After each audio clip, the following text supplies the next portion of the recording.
And good afternoon, Fort Wayne. Welcome to Headwaters Park, which was most recently the home of Occupy Fort Wayne.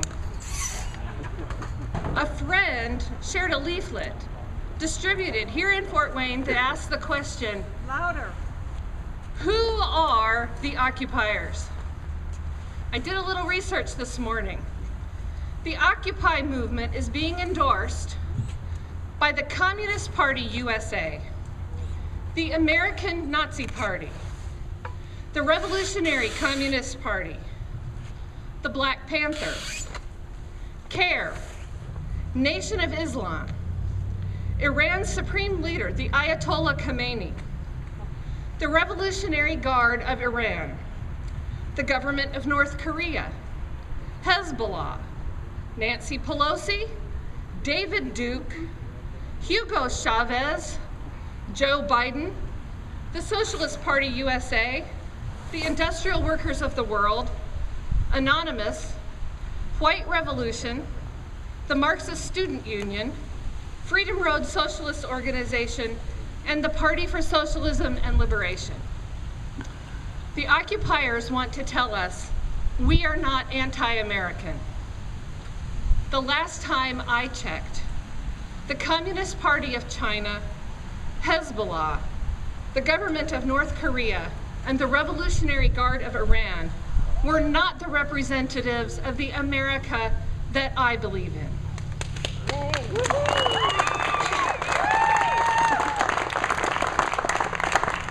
The occupiers claim to demand equality, freedom, and justice. But for whom? Is it justice to smash windows and loot stores as they have done in Oakland just this week? Is it justice to tolerate the sexual assault and the rape of young women and then not report those crimes to the police? Or to stand with the victim? Is it freedom to march in New York demanding the guillotining of Wall Street executives? Is it freedom, really, to poop on a police car? Is it equality to demand access for free to this very park without paying their fair share to the city, as we have had to do today? I say to Mayor Henry, if the occupiers want to access public property, then it is justice to demand that they pay their fair, just, and equal share.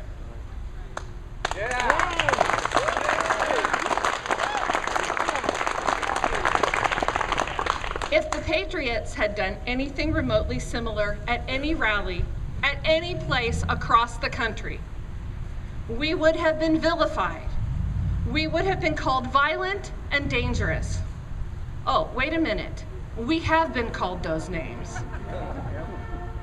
We have assembled by the millions in Washington, D.C. And when we assemble, it's without a single incident of violence and without a single arrest. that's right. Not only that, we clean up our trash when we leave. When I went to 828 in D.C., someone in the crowd of close to 1 million people lost a wallet. And it was returned, cash intact. That is who we are.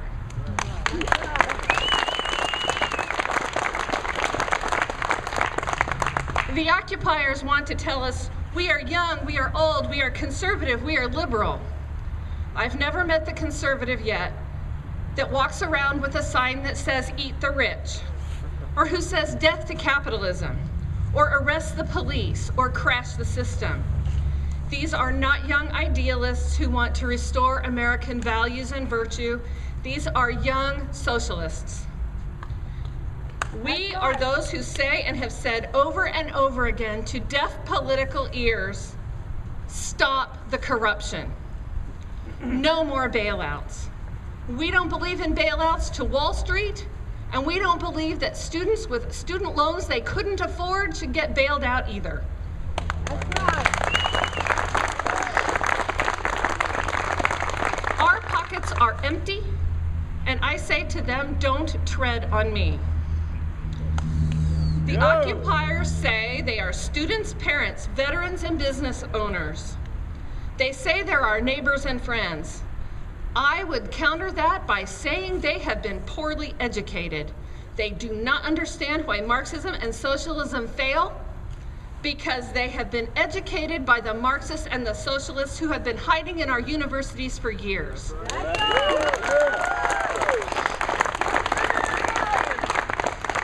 The occupiers believe themselves to be the guardians of the American dream. The dream that I have is to live in peace, to worship God, and to give to charity as I choose and not as the government dictates, to pursue my God-given right to life, liberty, and the pursuit of happiness without being told by regulators whether I'm useful enough to merit health care, and that my liberty to speak for freedom isn't being shouted down or threatened, that my pursuit of happiness belongs to me, and that I'm smart enough to decide for myself what makes me happy and willing to be responsible for the consequences. I will agree with the occupiers on just one point. We're all tired of being ignored. We have marched in Washington many times, asking over and over and over to be heard.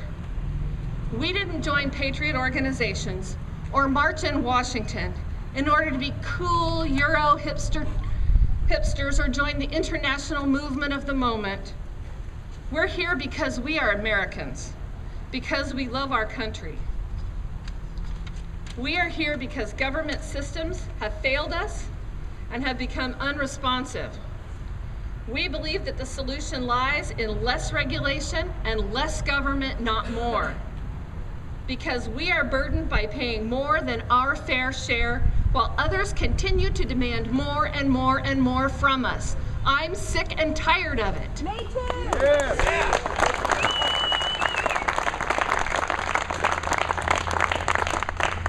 To tell you the truth, I'm a mom, and I like to give motherly advice.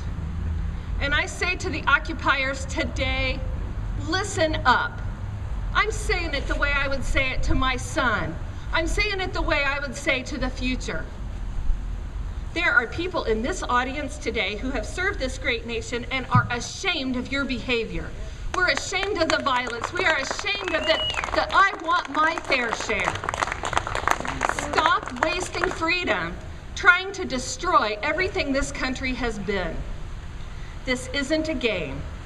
The future of the United States is not about fashion. It isn't about doing the hip and cool and in thing on campus.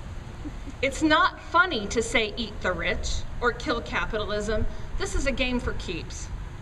We've heard you occupiers. We know who you are. Need I remind you of the list? And we have heard what you have to say, and we say to you today that we disagree. We couldn't disagree more. The American Republic has given freedom to more people than any other government system in the entire world. And freedom is a precious thing. If you want to continue to occupy something, pay your bills first.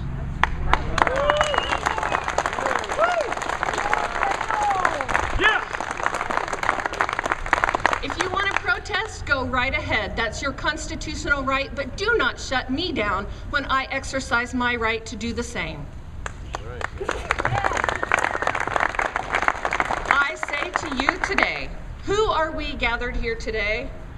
We are American citizens and taxpayers, and we demand genuine equal justice, individual freedom, equality of opportunity, and responsibility. We are the old and the young, the conservative and the liberal. We are students, parents, veterans, and business owners. We are your neighbors and friends. And we are the custodians of that American dream. As Churchill said in a moment of crisis, and I say again today, we will never, never, never, never give up. Our country is at stake. Thank you very much.